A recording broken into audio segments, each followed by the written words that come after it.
নমস্কার বন্ধুরা, মায়ের হেসেলে আপনাদের সবাইকে স্বাগত জানাই। আজ আমি আপনাদের সাথে মুসুর ডালের একটা রেসিপি শেয়ার করতে চলেছি। মুসুর ডাল আমরা বাঙালিরা ডাল হিসেবেই খাই। এই যেমন ধরুন আম ডাল কিংবা পেঁয়াজ ডাল বা রসুন ডাল বা টমেটো ডালে। কিন্তু আজকের এটা বড়া করে কিভাবে তরকারি করা হয় সেটাই আজকের দেখানোর। তাহলে চলুন দেখে নেওয়া যাক। সবার প্রথমে মুসুর ডালটা রাতের বেলা ভিজিয়ে রাখবেন। পরের দিন সকালবেলা মুসুর ডালটা মিক্সিতে বেটে নেবেন যেদিন রান্না করবেন।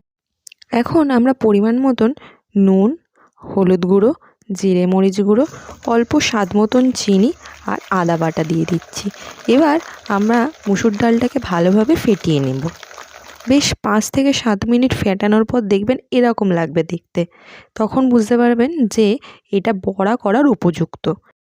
বড়া ভাজার জন্য আমরা তাওয়াতে সর্ষের তেল দিয়ে দিচ্ছি। বেশ অনেকটা মতোই দিয়েছি। এবার সেটাকে ছড়িয়ে দিচ্ছি ব্রাশের সাহায্যে। এবার তেল গরম হয়ে গেছে। এখন একটা একটা করে বড়াগুলো আমরা ছেড়ে দিচ্ছি কড়াতে, তাওয়াতে। এটা আপনারা একটু চেপে চেপে দেবেন, তাহলে খুব ভালো লাগবে দেখতে। তাওয়াতে ভাজার সুবিধা হচ্ছে যে আপনারা অনেকগুলো বড়া একসাথে করে নিতে পারবেন। আর এই দেখুন মা বেশ অনেকগুলো দিয়ে দিয়েছে, প্রায় এখানে 15-16টার মতন বড়া আছে। বড়াটা আর এক পিঠ ভাজা হয়ে গেছে। এবার আমরা বড়াটাকে উল্টে দিচ্ছি। এবার আমরা সবগুলো সাবধানে উল্টে দেব। 1 থেকে 2 মিনিট পর দেখবেন বড়াটা হয়ে গেছে। বড়াটা আমরা নামিয়ে নিচ্ছি। এখন আমরা বড়ার তরকারি কিভাবে করে সেই দিকে যাব।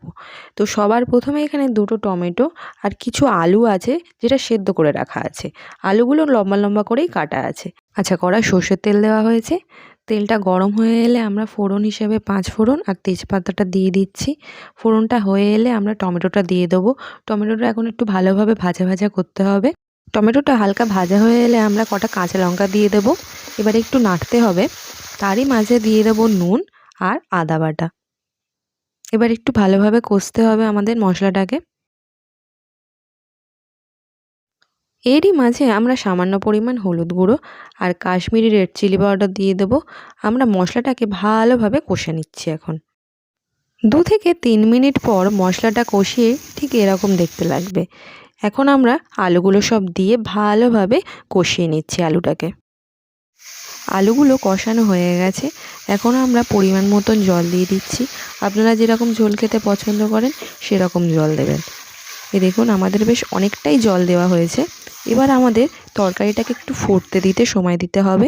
দেখুন তরকারি ফুটে উঠেছে। এবার আমরা বড়াগুলো সব দিয়ে দিচ্ছি আর দিয়ে ফোটার অপেক্ষা করতে হবে।